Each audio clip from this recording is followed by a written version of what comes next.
Ok, bonjour les futurs King Business, on se retrouve aujourd'hui pour une nouvelle vidéo de comment se faire du cash épisode 7. Si tu es nouveau sur la chaîne, moi c'est Arthur, jeune entrepreneur et promoteur de la chaîne King Business où on parle d'entrepreneuriat, d'investissement et un max de moyens pour se faire du cash. Aujourd'hui on va parler du business de l'immobilier, on va donner les limites de ce business et dans la prochaine vidéo on va donner une astuce en fait de comment pallier aux problèmes qui va être discuté dans cette vidéo aussi. La suite juste après le générique.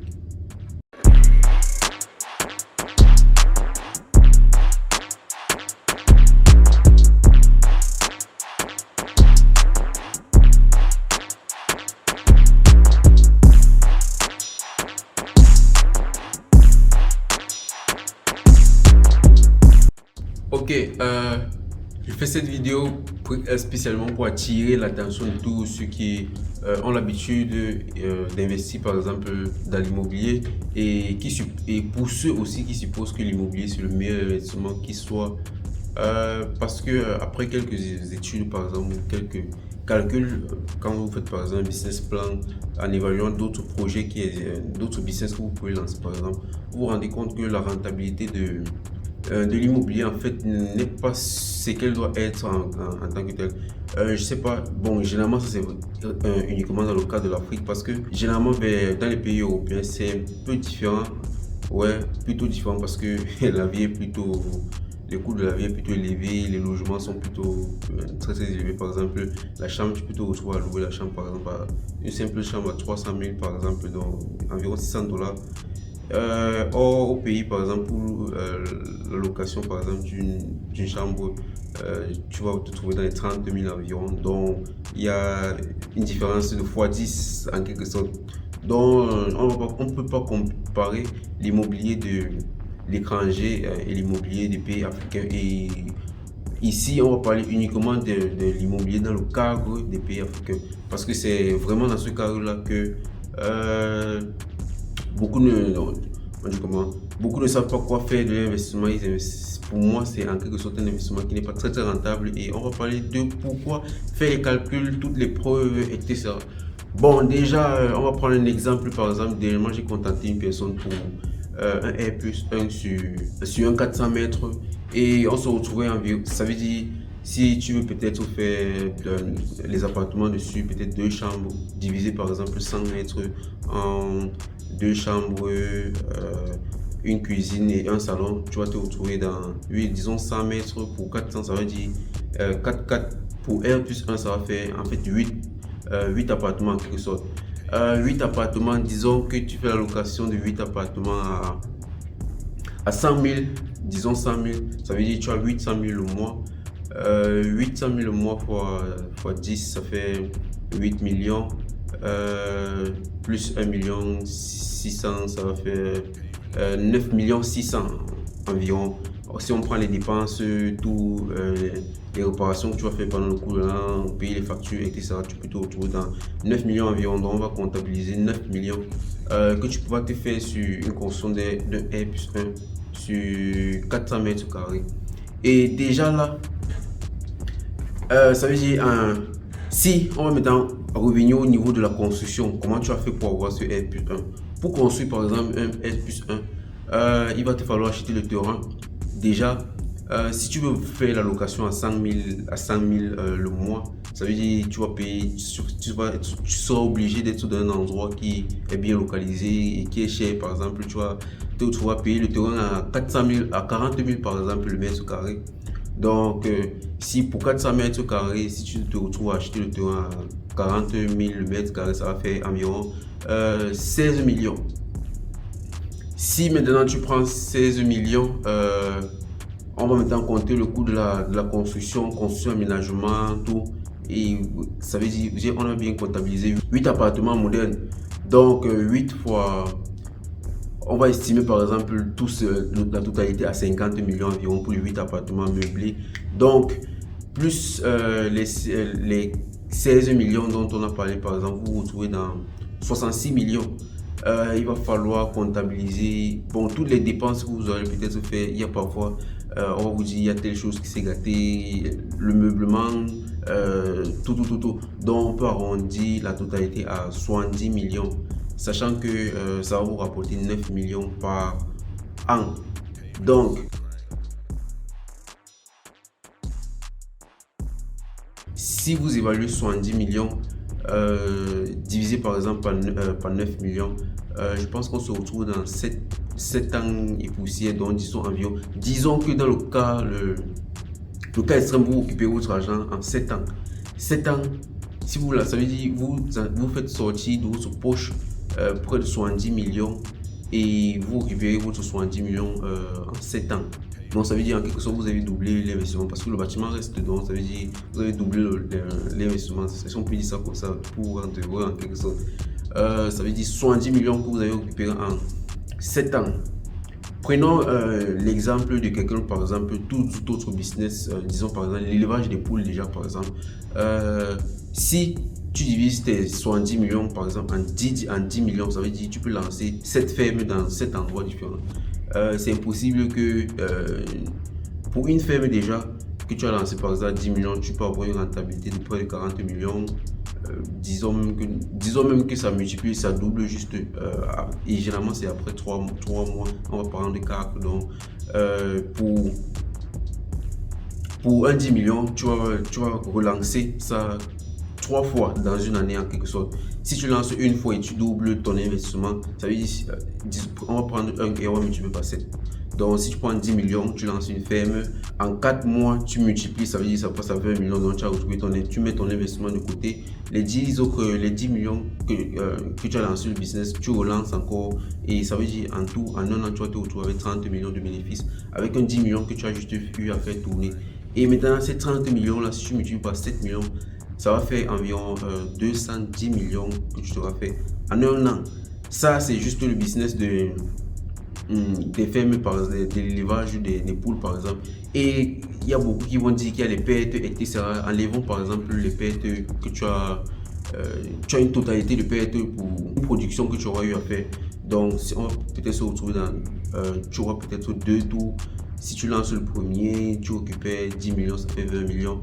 Tu gardes 10 millions, tu relances 10 millions, ça te donne encore 20 millions. Ça veut dire en tout, tu vas te retrouver avec une totalité de 30 millions, sachant que tu as commencé avec 10 millions. Parce que le tour qui va suivre va considérer que tu lances encore 10 millions et tu perds tout. Donc ça veut dire qu'en fait, l'année là, tu auras juste multiplié par 2. Ça, c'est au cas où tu es vraiment un perdant. Non, ça veut dire que si tu multiplies par 2, tu es soit 10 millions. Si on multiplie fois 7, sachant que fois 7, tu perds 10 millions une fois chaque année sur les 3 vagues que tu vas lancer. Tu te retrouves quand même à 140 millions en un an. Donc, si tu lances par exemple l'élevage des poules et celui qui va lancer une construction par exemple d'une maison ou quelque chose comme ça pour faire les locations, tu vois qu'il n'y a totalement pas match. Parce que celui qui a fait par exemple son élevage, les 7 ans que tu auras fait pour occuper le double, pour occuper ton investissement, là, lui, pendant les 7 ans là, il aura multiplié. S'il reprend les 140 millions qui se sera fait la première année, il aura juste à, s'il remet tout, la deuxième année, il va se retrouver à 280. Il remet tout l'année qui suit la 560. Il remet tout l'année qui suit la 1 milliard 200 et poussière. Donc pendant ce temps, on n'est même pas encore arrivé à 5 ans. Et lui, il est milliardaire. Toi, tu es en 7 ans, tu es encore en train de chercher à multiplier ton investissement x2. Vraiment, c'est un business qui est rentable, c'est vrai, c'est sécuritaire, tout ça. Mais pour une économie qui cherche à se développer, si on veut multiplier le nombre de riches, tout ça, ce ne serait pas la meilleure méthode en quelque sorte, parce que c'est déjà un argent que tu auras pris beaucoup de temps à économiser. Parce que sachant le salaire moyen par exemple en Afrique, si on prend le cas du Cameroun, tu peux te retrouver à 200 000, pour économiser déjà 70 millions. Ça va être très, ça sera même pendant tout ton service de travail en quelque sorte. Et ça n'empêche, il y a certains qui construisent des maisons, ça c'est cool. Donc quand vous allez dire par exemple que l'élevage a des risques et tout, il faut aussi noter que les constructions de bâtiments pour les locations par exemple ont aussi des risques, parce qu'il peut arriver que pendant toute ta carrière tu économises tout cet argent, tu es en train de lancer la construction et tu as peut-être, on appelle ça comment, les ingénieurs, je ne sais pas comment je dois dire, négligents en quelque sorte. Et ils te bousillent ils te bousillent un bâtiment, par exemple, quand c'est au deuxième niveau, parce que verse tout au sol. Là, c'est la crise cardiaque que tu vas avoir, parce que tu n'auras plus rien, tu auras tout perdu complètement. Or, j'ai pris l'exemple que j'ai pris comme comparaison, mais si tu perds d'un côté, les 7 ne peuvent pas se perdre en même temps. Ça, c'est complètement improbable. Et donc, vous voyez un peu la nuance. En fait, c'est pour revenir sur le fait que vraiment l'immobilier en Afrique, ce n'est pas vraiment ça. Et il y a aussi la possibilité, par exemple, que ce soit plus intéressant pour ceux qui sont à l'extérieur parce qu'ils ont la possibilité d'avoir facilement les prêts, déjà les prêts des banques. Donc quelqu'un peut facilement se faire un prêt de 100 000 dollars en fonction du travail qu'il fait. Donc en fait c'est comme une assurance en quelque sorte. Plus son travail est intéressant, plus il aura les faveurs en termes de crédit. Et il peut maintenant venir facilement lancer quelque chose au pays, genre quelque chose qui va rester toujours dans le pays étranger dans lequel il se trouve et dans son pays de résidence, son pays natal, il y aura son business là qui va produire chaque fois. En fait, c'est généralement comme ça que ça peut être intéressant, mais pour les Africains, l'immobilier n'est pas très intéressant pour les Africains en Afrique. Donc, et surtout que les prêts bancaires en Afrique, ce n'est pas vraiment ça. Parce qu'ils n'ont aucune garantie déjà. Vous allez vous retrouver avec un 200 000 le mois. Vous allez faire un prêt bancaire, par exemple, de 50 millions. Vous allez remettre ça comment? Donc, or, pour quelqu'un qui est par exemple à l'extérieur, il fait un prêt de 100 000 dollars par exemple. 100 000 dollars, son salaire annuel c'est 50 000 dollars.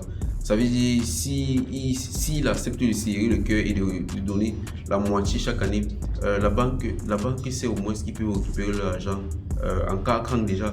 Or, toi qui par exemple tu as ton 200 millions, on n'a aucun moyen de savoir comment tu vas rembourser ces 50 millions par exemple que tu auras prêté. Donc, c'est un peu ça la différence. L'immobilier, c'est généralement l'investissement que des gens, des hommes de la diaspora et des milliardaires qui ont tellement de cash et en attendant par exemple de lancer notre business, ils préfèrent ne pas avoir l'argent dans leur poche, donc genre ils préfèrent directement mettre ça sur un bâtiment. Donc pour vous jeunes entrepreneurs, personnes qui voulaient vous lancer dans un business, la possibilité, l'option que vous donne par exemple, si vous pensez que c'est l'immobilier qui est le meilleur business, je préfère que vous ne vous dirigez pas vraiment vers ça et vous dirigez vers la diversité de business. Donc par exemple, si vous avez 70 millions, vous voulez lancer, vous voulez construire, je préfère que ce soit pas ça.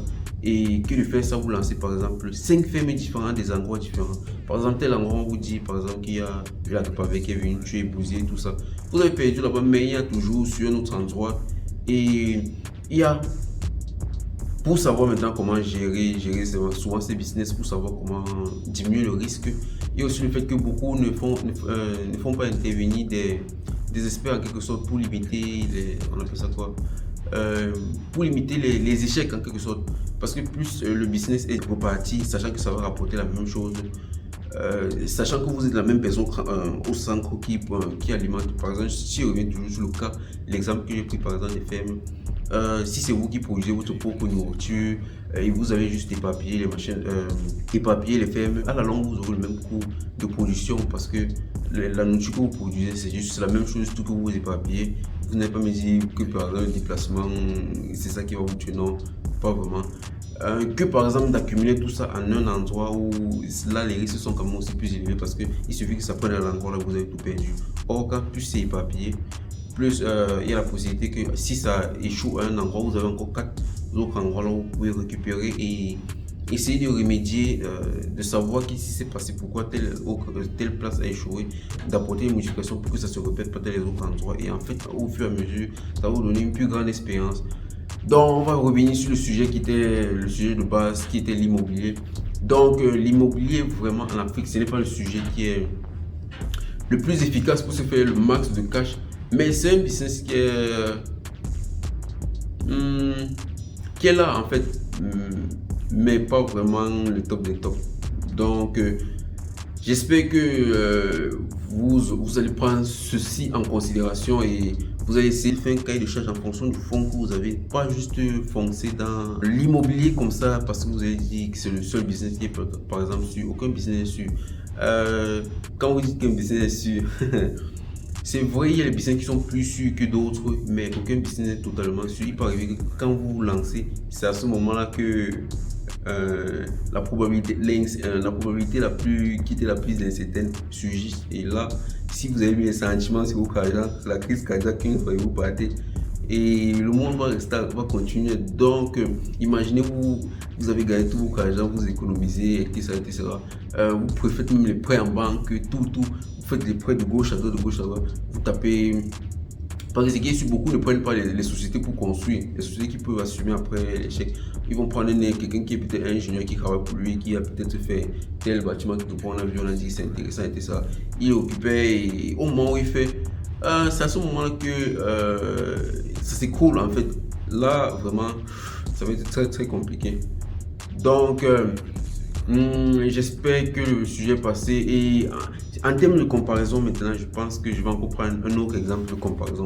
Si vous avez 70 millions, vous êtes en Afrique par exemple, vous prenez 10 millions, vous louez un emplacement, vous mettez une secrétaire à l'intérieur et vous faites en fait un secrétariat là où on va faire les photocopies, les impressions, tout. Et en même temps, celle que vous allez mettre au secrétariat, ce sera la personne qui va récolter les fonds du business dont je vais vous parler maintenant. Par exemple, si vous lancez le business des taxis, comme j'ai eu à mentionner dans la première vidéo, vu que je l'ai aussi refait dans la troisième vidéo, si vous prenez par exemple le business des taxis, par exemple, les 70 millions là, vous enlevez les 10 millions, vous lancez, comme j'ai dit tout à l'heure, il va rester 60 millions. 60 millions, vous pouvez vous acheter vous achetez 3 taxis, je dis pas 3 taxis, désolé, 20 taxis de 3 millions en quelque sorte. Ça veut dire que vous avez 20 taxis qui sont dehors, vous cherchez juste les personnes qui vont... C'est vrai, le plus difficile va être de trouver les personnes qui vont gérer, qui vont conduire ces taxis. Mais disons 20 taxis. 20 taxis, si on prend un taxi, on va calculer combien un taxi rapporte et multiplier par 20 à la fin.